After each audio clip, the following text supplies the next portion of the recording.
All right, good morning, good afternoon, and good evening, everyone. This is Dr. Ephraim. Today's date is October 17th, 2022, and I'm welcoming you all to another episode of my Thinking Out Loud segment. I wasn't going to do this segment today. I was going to, I wanted to download the video because I actually did one on it some years ago, but lo and behold, I go to look for the video, out of all my 160 plus videos, and I actually went through it like 3 times, and that particular video is missing. Now, I'm not crazy. I'm more than sure I did a video on this 1985 Move group and what happened to them in the city of Philadelphia. And I don't want to, blame YouTube or because they don't normally take videos down unless they one send you a notice and tell you that it goes against their their whatever. But I never got anything like that for that particular video. But for some reason that video is missing. It's nowhere in my little arsenal of teaching videos. So I said, well, you know what? I'm gonna go ahead and do another one. I'm gonna do it again because the information is what it is. What happened. It hasn't changed. So I'm gonna do it again because what inspired me was a sister gave me a link to a book, or she recommended a book when I made a post about the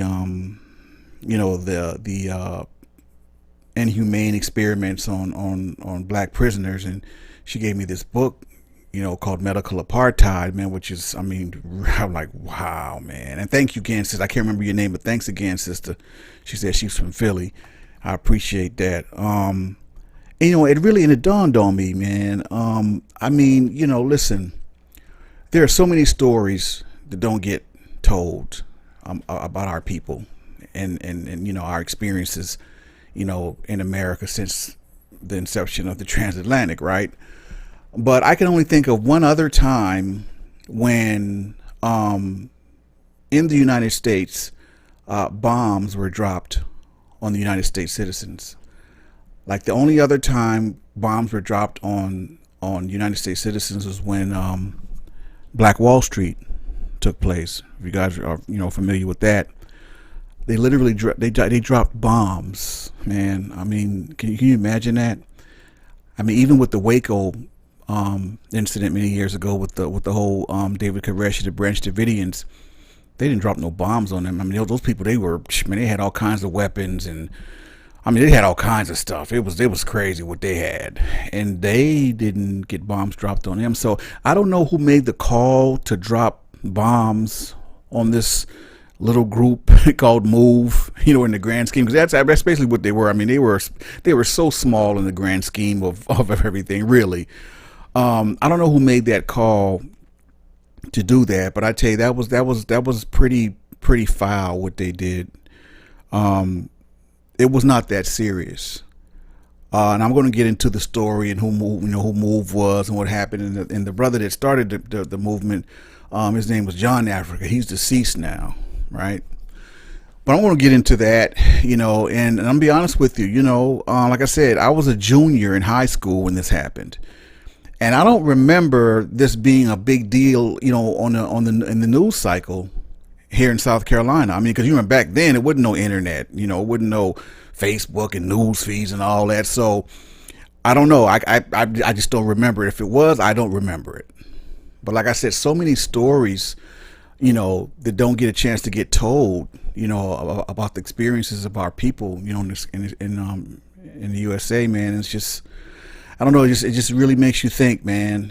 Like there's only 2 times where bombs were dropped, like literally, on their own U.S. citizens. Like that's the thought of that is crazy to me. Well, anyway, let's get into it. Let's see, what happened to these brothers and sisters. As a matter of fact, of the 11 people that were killed on that day, 5 were children. Lord have mercy. Let's get it. All right. This meme says, on May 13th, 1985, Philadelphia police bombed Black Liberation Group Move. The fire destroyed 65 homes and killed 11 people, including 5 children. Now, when I go into the next segment, I think it'll give some insight in terms of why this story was just kind of hidden away and not really talked about. Because it just seems like to me, if you look at different groups historically. Y'all correct me if I'm wrong. I don't think a KKK rally was ever bombed. I don't think any other type of movement involving white people was ever bombed like that. And that's just it. It's like when it comes to our people historically in this country, no matter what we try to come up with to kind of defend ourselves or to help ourselves, they would paint a false narrative on what we were doing, so everyone else would pretty much hate us or get the wrong idea about us. And that's what the media, would do, and that's what they still do to a certain extent. But now we just have so much access all over the place. We don't have just one or two different places giving us all of our news, right?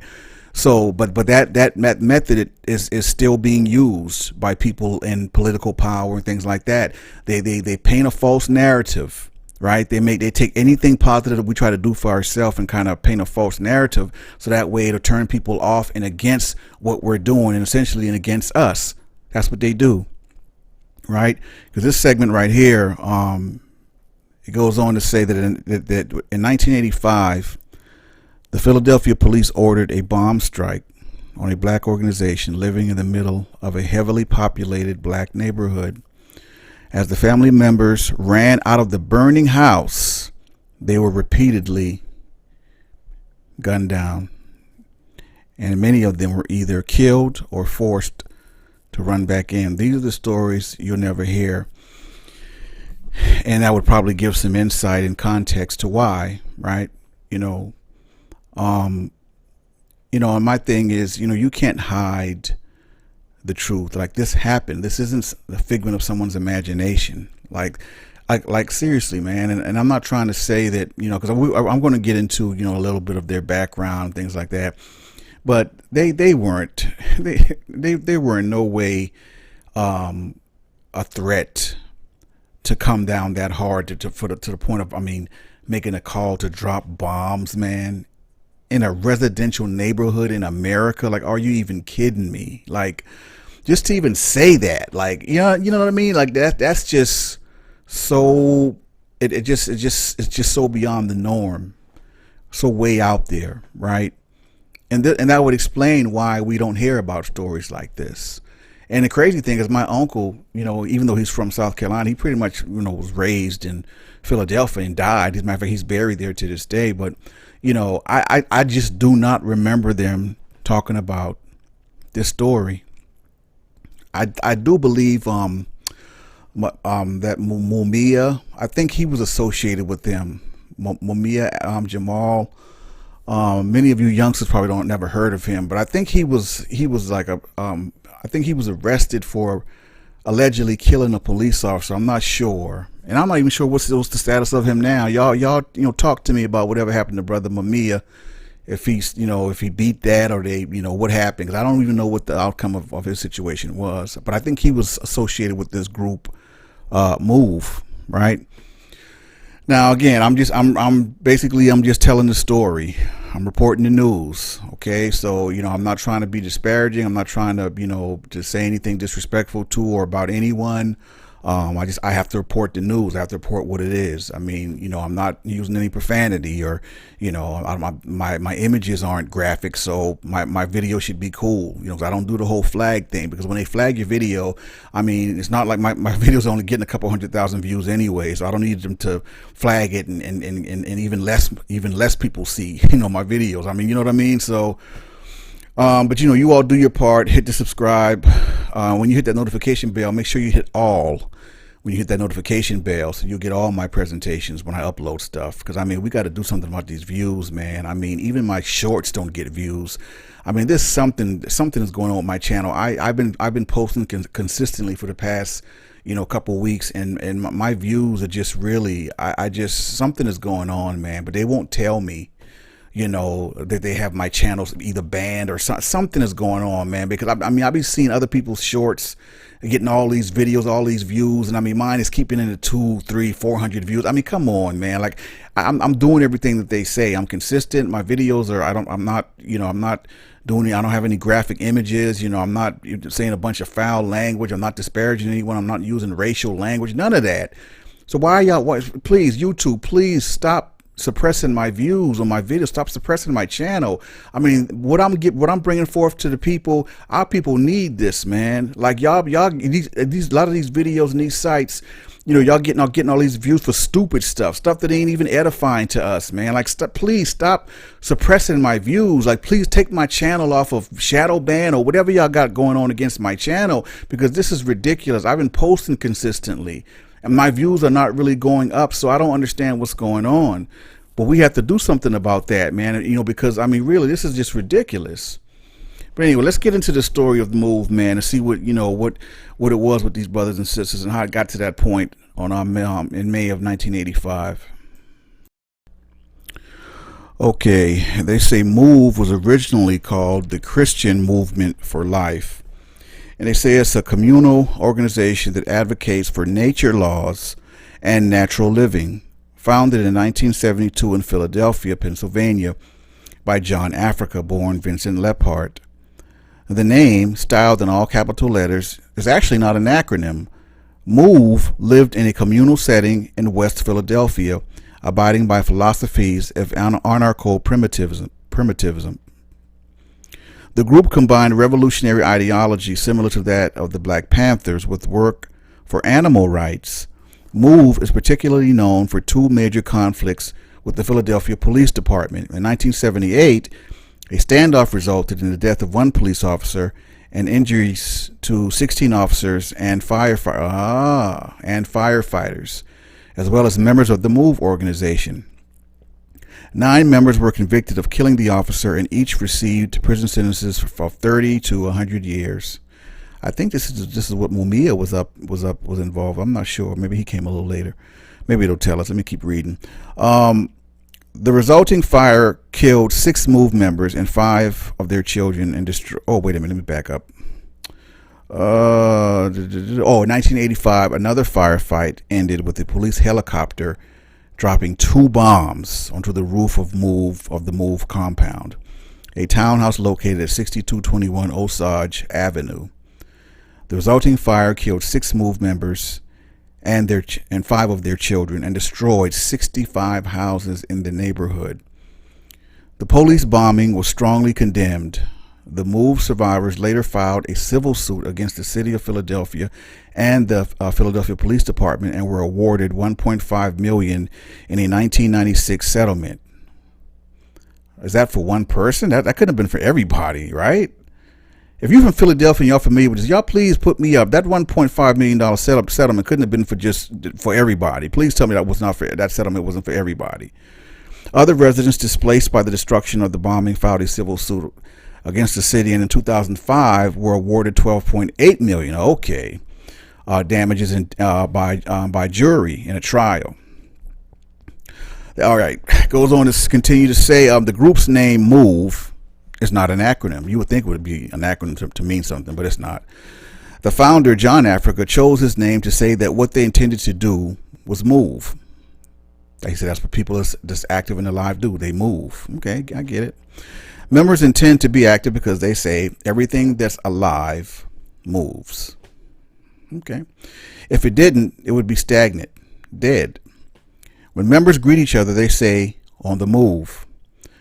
When the organization that would become MOVE was founded in 1972, John Africa was functionally illiterate. I don't know what that has to do with anything, but okay. John Africa dictated his thoughts to Donald Glassy, a social worker from the University of Pennsylvania, and created what he called the guidelines as the basis of his communal group. Africa and his mostly African-American followers wore their hair in dreadlocks as popularized by the Caribbean Rastafari movement. MOVE advocated a radical form of green politics and a return to a hunter-gatherer society, while stating their opposition to science, medicine, and technology. Wow. Members of MOVE identify as deeply religious and advocate for life. Sounds a little conservative-y. They believe that as all living beings are dependent, their lives should be treated as equally important. Yep, I agree. They advocate for justice that is not always based within institutions. MOVE members believe that for something to be just, it must be just for all living creatures and all living beings. As John Africa had done, his followers changed their surnames to Africa to show reverence to what they regarded as their mother continent. In 2018, a 2018 article about the group Ed Pickleton of The Guardian described their political views as a strange fusion of black power and flower power. What? The group that formed in the early 1970s melded the revolutionary ideology of the Black Panthers with the nature and animal-loving communalism of the 1960s hippies. That's interesting. You might characterize them as black liberationists, cum echo warriors. He noted that the group also functioned as an animal rights advocacy organization. Pickleton quoted member Janine Africa, who wrote to him from prison, quote, "We demonstrated against puppy mills, zoos, circuses, any form of enslavement of animals." That is really different. You just don't hear it. You don't hear that. Wow, in a so-called liberation or revolutionary type group, you throw animal rights in there. You don't really see the two. She said, "We demonstrated against 3 Mile Island and industrial pollution. We demonstrated against police brutality, and we did so uncompromisingly. Slavery never ended. It was just disguised." Ha ha. Okay now. John Africa and his followers lived in a commune in a house owned by Glassy in the Powelton Village section of West Philadelphia. As activists, they staged bullhorn amplified profanity-laced demonstrations against institutions that they opposed, such as zoos and speakers whose views they opposed. MOVE activities were scrutinized by the law enforcement authorities, particularly under the administration of Mayor Frank Rizzo, a former police commissioner known for his hard line against activist groups. In 1977, 3 MOVE members were jailed for inciting a riot, occasioning further tension, protests, and armed displays from the group. So let's go get into the bombing in 1985 that took place. So they said that in 1981, MOVE relocated to a row house at 6221 Osage Avenue in the Cobbs Creek area of West Philadelphia.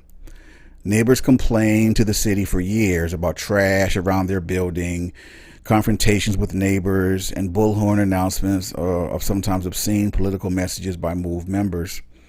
The bullhorn was broken and inoperable for 3 weeks prior to the police bombing of the row house. I guarantee you a lot of those so-called neighbors were just putting the tin on it, on stuff, because they just didn't like that. They didn't like them. You know, they looked different, they acted different, they had dreadlocks. You know what I mean? So I guarantee you a lot of them put more of a tin on it than what was really going on. But that's what you do. I mean, even amongst our own, you know, the propaganda.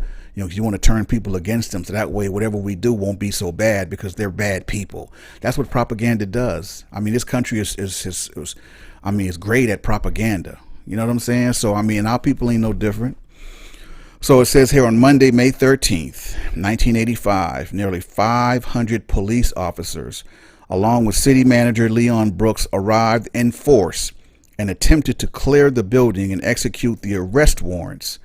Nearby houses were evacuated. Water and electricity were shut off. That is just ridiculous, man. Okay, let me gather myself. I can't react emotionally to what I'm reading. Let me just read you guys the facts. Water and electricity were shut off in order to force MOVE members out of the house. Commissioner Sambor read a long speech addressed to MOVE members that started with, "Attention MOVE, this is America. This is America. You have to abide by the laws of the United States." When the MOVE members did not respond, the police decided to forcibly remove the 13 members from the house. 13 people from the house, which consisted of 7 adults and 6 children, is what this article here is saying. There was an armed standoff with police who lobbed tear gas canisters at the building. The MOVE members fired at them, and a 90-minute gunfight ensued, in which one officer was bruised in the back by gunfire. Police used more than 10,000 rounds of ammunition before Commissioner Sambor ordered that the compound be bombed. Okay, so now I get the answer of who ordered the bombing. This Sambor, S-A-M-B-O-R.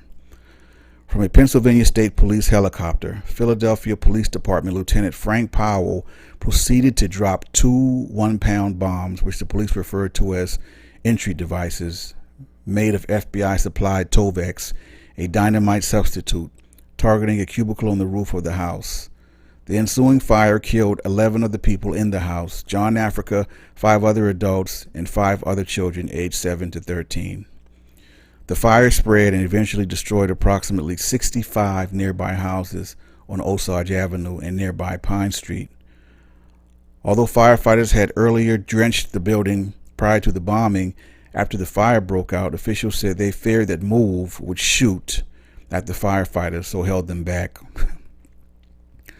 Ramona Africa, one of the 2 MOVE survivors from the house, said the police fired at those trying to escape. So what do we get now after after this act of bombing your own U.S. citizens, right? What do we always get? Or what do we want? An apology. That's just wow. Former Mayor W. Gilson Good calls for city apology in the fatal 1985 bombing. And then says the former Philadelphia mayor, who led the city for 3.5 decades ago when police dropped a bomb on a row house and caused an inferno that killed 11 people and destroyed more than 60 homes, is calling for a formal apology from the city for the tragedy. And that's it, man. I mean, apology. Listen, man, when you do me something, when you do me harm, especially intentional harm to me and my people, man, listen, you can say what you want. You can keep your apology as far as I'm concerned. That's just how I've always been. If you willfully do something to me, you did exactly what you meant to do. What you apologizing for? What's the apology for? Because you did it or because you hurt me or you hurt my people? Like, you can keep your apology. Now, compensation, that's another thing. Whether you call it compensation, reparation, or whatever. Yeah, we can talk about that, but I'm good on the apology though. Y'all can tell me how y'all feel about that in the comments section. But when someone willfully does something to me, man, you can keep your apology. That apology does nothing for me. I mean, is that going to make them feel good or feel better or whatever? Because they don't do nothing for me. You do something willful to me. You kill my mother intentionally by dropping a bomb on our house. You can keep your apology forever. I'm not trying to hit. You can call me if you got a check for us or whatever. We can talk compensation, reparation, whatever you want to call, whatever you want to label it from a financial standpoint. But your apology, nah, I'm good on that. So anyway, that's the story on what happened to MOVE. I didn't read anything about Mumia, so maybe he's not associated with them. But I'm pretty sure there's some a brother or sister on the channel that can kind of allude to that. And what his final outcome was on his situation. I know he was trying to appeal his death. I think he got a death sentence or whatever. And I know KRS-One was advocating for him for a long time. So I never knew what would happen to him because you kind of stopped hearing about him. But that whole free Mumia back in the 90s, and then he just kind of fell off early 2000s or whatever. So somebody put me up on that on Mumia and what's his situation, if he's still alive. So anyway, I hope y'all enjoyed the article. Thinking out loud, man. It's just so much, man. We as a people, we have to go through. We have to just kind of just fight through, and just it's just so much, man. But we take it day by day, right? We take it day by day. So on that note, everybody enjoy the rest of your day.